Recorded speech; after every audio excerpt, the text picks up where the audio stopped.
Chicken snake দৈর্ঘ্য প্রস্থে মেরে কেটে 20 থেকে 22 কিলোমিটার। ভারতীয় ভূখণ্ডের এই জমিটুকুই সবার নজরে।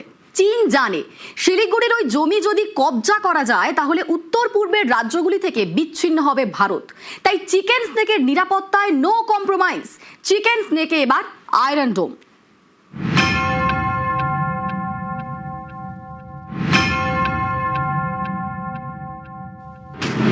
ইসরায়েলের নিরাপত্তায় আয়রন ডোমের কথা শুনেছি আমরা। এবার চিকেন স্নেকের চারপাশেও নিরাপত্তার তেমনই বলয় তৈরি করতে চায় কেন্দ্রীয় সরকার। করা নিশ্চয়ই সম্ভব। ভারতবর্ষের যেসব জায়গাতেই আমাদের চ্যালেঞ্জ এবং থ্রেট রয়েছে সেসব জায়গাতেই আকাশকে সুরক্ষা দিতেই হবে। আয়রন ডোম তো একটা কথার কথা। আয়রন ডোমের মতন একটা এয়ার ডিফেন্স সিস্টেম থাকা খুবই প্রয়োজনীয় এবং আমার নিজের ধারণা আমাদের মিনিস্ট্রি অফ ডিফেন্স সেটির কথা নিশ্চয়ই গুরুত্ব সহকারে বিবেচনা করবেন। আয়রন ডোম ইসরায়েলের অত্যন্ত কার্যকর আকাশ প্রতিরক্ষা ব্যবস্থা। এই আয়রন ডোম 70 কিলোমিটার দূর থেকে ছোড়া ক্ষেপণাস্ত্র, ড্রোনও ধ্বংস করে দিতে পারে আয়রন ডোম। কি থাকে আয়রন ডোমে? মূলত 3 স্তরীয় সুরক্ষা ব্যবস্থা: রাডার ইউনিট, কন্ট্রোল সিস্টেম ও ইন্টারসেপ্টর। রাডার ক্ষেপণাস্ত্র শনাক্ত করে তার গতিপথ নির্ণয় করে। ক্ষেপণাস্ত্র কোথায় আঘাত হানতে পারে তা চেক করে কন্ট্রোল সিস্টেম। ইন্টারসেপ্টর ক্ষেপণাস্ত্র আকাশেই ধ্বংস করে দেয়। আমাদের দেশের পশ্চিম সীমান্তেও অনেকটা এমনই উন্নত মানের প্রতিরক্ষা পরিকাঠামো আছে, যার উপর ভিত্তি করে অপারেশন সিঁদুরের সময় পাকিস্তানের হাড়ে কাঁপুনি ধরিয়ে দিতে পেরেছিল ভারত। লঞ্চ প্যাড থেকে অত্যাধুনিক ক্ষেপণাস্ত্র বিধ্বংসী সিস্টেম সবই আছে পশ্চিম সীমান্তে। কেউ হামলা করলে সেই ক্ষেপণাস্ত্র বা ড্রোন ভারতীয় সীমান্তে ঢোকার আগেই ধ্বংস করে দিতে পারে এমন ব্যবস্থা মোতায়েন করা আছে স্ট্র্যাটেজিক পয়েন্টে। এককালে ভরসা ছিল রাশিয়া থেকে আসা S-400 ট্রায়াম্ফ। এখন ভারত নিজেই ত্রিস্তরীয় সুরক্ষা বলয় বানিয়ে ফেলেছে।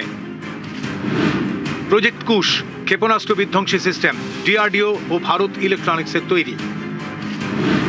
DEW সূর্য লেজার নির্ভর ডিরেক্টেড এনার্জি ওয়েপন, আকাশে প্রায় 20 কিলোমিটার পর্যন্ত সুরক্ষা দিতে পারবে। আকাশ তীর এয়ার ডিফেন্স সিস্টেম, এই সবই ব্যবহার হতে পারে চিকেন স্নেকের সুরক্ষায়। চিকেন স্নেকেই হেডকোয়ার্টার বানাতে চায় BSF। তার জন্য 6 একর জমি চেয়েছে তারা। উত্তরবঙ্গে স্থায়ী ক্যাম্প করতে 100 একর জমি চেয়েছে ITBP। কি থাকতে পারে এখানে? চিকেন স্নেকের সুরক্ষায় ক্ষেপণাস্ত্র উৎক্ষেপণের লঞ্চ প্যাড, রেসপন্স জোন, ড্রোনের মাধ্যমে ক্ষেপণাস্ত্র টার্গেটের ব্যবস্থা, প্রতিপক্ষের ড্রোন আকাশেই ধ্বংস করার সিস্টেম, আকাশপথে নজর রাখতে অত্যাধুনিক রাডার সিস্টেম। চিকেন স্নেকের চারধারে শত্রু।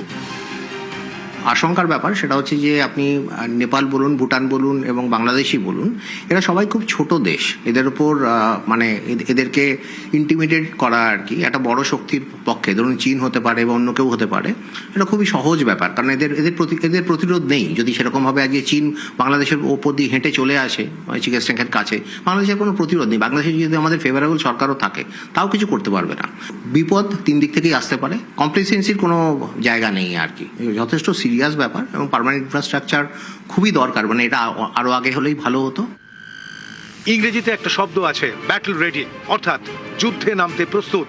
সীমান্তের কাছে সড়ক ও ব্যাটল রেডি চায় ভারত, যেমনটা আছে উত্তরপ্রদেশ এবং অসমে। এমন হাইওয়ে যেখানে অনায়াসে নামতে পারে রাফালের মতো যুদ্ধ বিমান বা সুপার হারকিউলিসের মতো হেভি এয়ারক্রাফট।